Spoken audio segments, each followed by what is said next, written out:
UK Manchester 35 years ago एक 15 साल की माइनर लड़की को एक लीज नाम के ईमेल आईडी से एक मेल रिसीव होता है। उसमें लिखा होता है puppies are available if you are interested then please give a response. बच्चे तो बच्चे होते हैं। जैसे ही वो इंटरेस्टेड होके इसका रिप्लाई करती है, सामने से एक और रिप्लाई आता है, hi I am Liz, I am an artist. मुझे एक न्यूड पिक्चर चाहिए जिसको मैं एज ए कैरेक्टर रेफरेंस रख के एक ब्यूटीफुल आर्ट बना सकूं एंड मुझे बहुत ज़रूरत है इसकी। Can I get A nude from you? I will pay lot of money for this. वो बच्ची इतनी नादान थी कि पैसों के लालच में बिना सोचे अपने न्यूड्स उसको भेज देती है और उत्सुक होकर पैसों का इंतज़ार करती है। पर सामने से पैसों के बदले एक और रिप्लाई आता है। Option A, send some more photos from different angle. Option B, if you disappoint me, I will post all these photos in social media and I'll send the photocopy of this to your parents. लड़की एकदम घबरा जाती है। उसको नहीं पता था इसका अंजाम इतना बुरा हो सकता है। उसको मजबूरन उसकी सारी बात माननी पड़ती है। वो अननोन पर्सन उसको 4 साल तक as a sex slave use करती है। लिज नाम से लगता है कि ये फीमेल है, पर इस आईडी के पीछे एक आदमी छिपा बैठा होता है जो ऐसे ही छोटे बच्चों को अपना शिकार बनाता है। और ये लड़की उसका वन ऑफ द 200 विक्टिम्स में से एक था और वो था Matthew Falder. Matthew Folder. It's been absolutely devastating. Matthew Folder showed no emotion.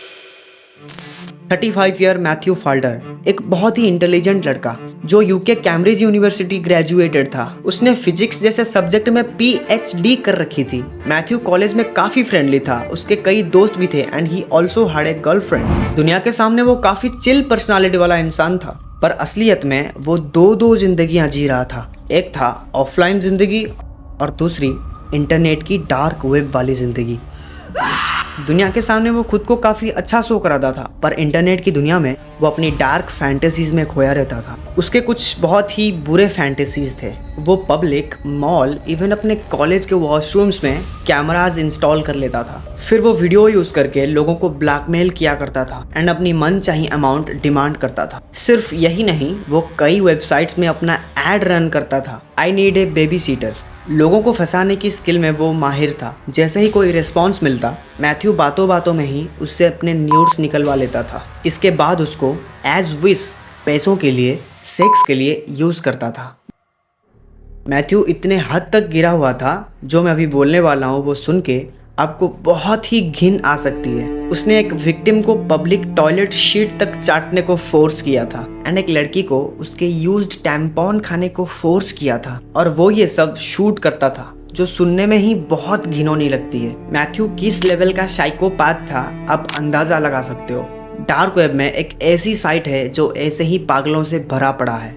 वो है हर्ट टू द कोर। ये पोर्नोग्राफी का एक ऐसा जॉनरा है जिसमें ह्यूमंस को एक्सट्रीम टॉर्चर किया जाता है एंड वहाँ पे जो मेंटली फक्ड पर्सन्स है उनको इससे प्लेजर मिलता है। उनको काइंड ऑफ अराउजल फील होता है। मोस्ट ऑफ आर पीडोफाइल्स जिनको छोटे बच्चे चाहिए, मैथ्यू छोटे बच्चियों की फोटोज एंड वीडियोस वही वेबसाइट में अपलोड किया करता था। वो इतना साइको था, उसको रिश्ते तक नजर नहीं आ रहे थे। खुद अपने ही घर में उसने कैमरा इंस्टॉल कर दिया था और अपने खुद के ही फैमिली मेंबर को ब्लैकमेल करने लगा फॉर मनी। इंसानियत की सारी हदें तब पार हो गई जब उसने एक ऐसी ब्रूटल क्राइम रच दी जो सुन के आपकी दिल टूट सी जाएगी।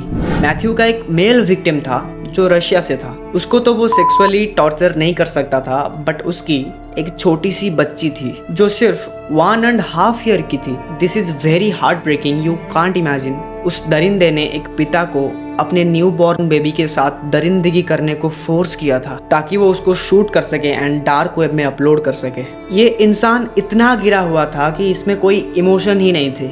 आप यकीन नहीं मानोगे, कुछ वीडियोस के लिए ये $5,000 तक चार्ज करता था, मतलब कि 41 lakhs। आप सोच सकते हो ये मार्केट कितना बड़ा है और कितने क्रीपी पीपल इसमें जुड़े हुए हैं एंड हो ना हो वो हमारे ही बीच में रहते हैं। मैथ्यू जैसे इंसान का पकड़ा जाना बहुत ही ज़रूरी था, पर मैथ्यू बहुत इंटेलिजेंट था एंड उसको अच्छे से पता था how to encrypt his real identity on dark web. वो जब भी किसी को मेल करता तो अपने अलग अलग फेक ईमेल आईडी से। कोई कितना भी शार्प क्यों ना हो, अगर वो गलत है वो एक दिन पकड़ा ही जाएगा। मैथ्यू के कई ईमेल आईडीज थे। Some are devil 666, evil mind, kindergarten.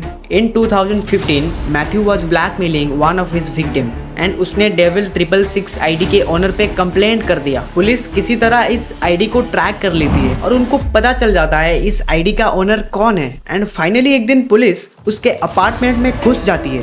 इसके बाद जो चीजें, जो डॉक्यूमेंट्स पुलिस के हाथ लगती है, वो सुन के आप हैरान रह जाओगे। पुलिस को thousands of graphical content, photos, videos मिलती है जो उसने अपने अनगिनत विक्टिम्स में से लिया था। And finally police arrested the darkest monster of internet. The offences that I've arrested you on suspicion of being involved in. पूछताछ के दौरान वो बड़े ही ब्रेवली, एरोगेंस के साथ आंसर दे रहा था, जैसे उसने बहुत ही बड़ी चीज उखाड़ ली हो। The parents. No comment.